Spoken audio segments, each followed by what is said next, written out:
see, there's two UV islands stacked on top of each other. I anticipated that it would cause an issue, and I was right. And you'll see what that issue is later. But we'll render out the UV templates, and this is all it is. It's a black and white, or mainly black, texture with my UV island rendered on top of it. We go ahead and collapse this modifier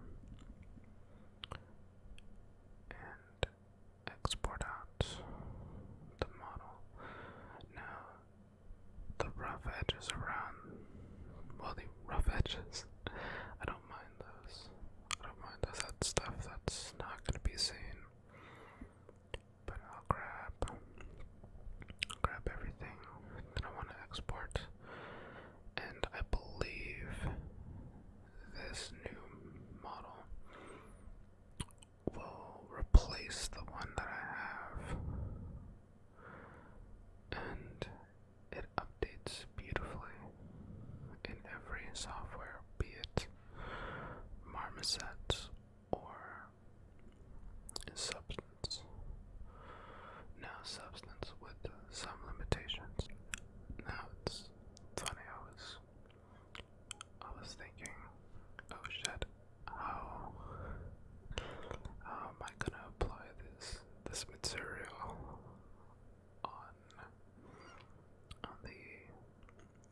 on the logo mesh?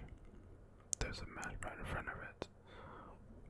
Usually I click and drag the material to the mesh, but I figure it out.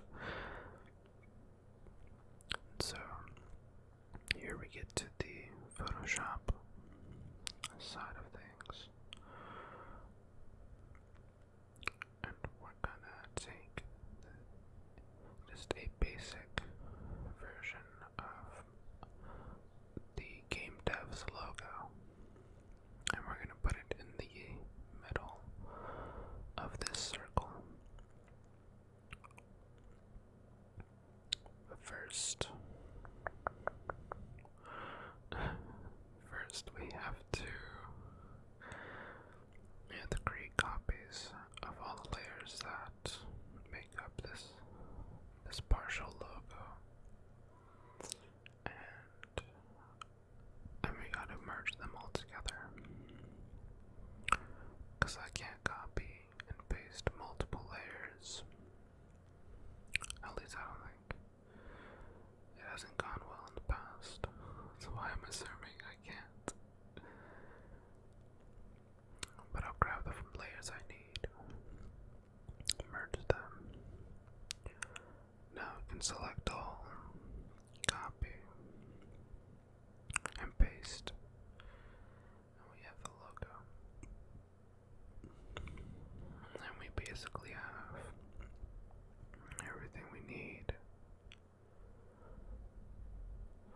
We just need to create a black and white version now, where the background is black and the logo is white.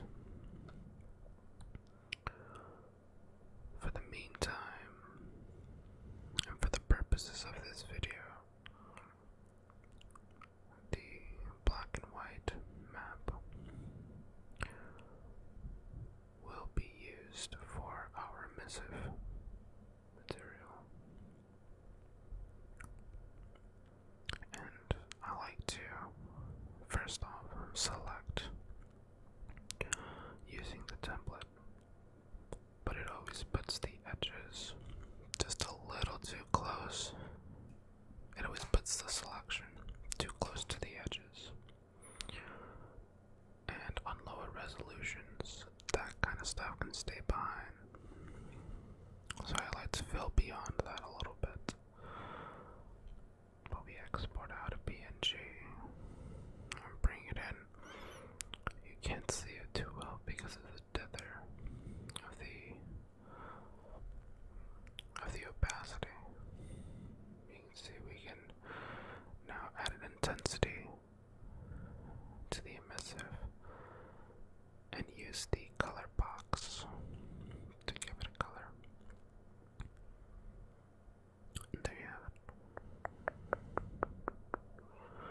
that's a very, very basic example of texturing in Photoshop.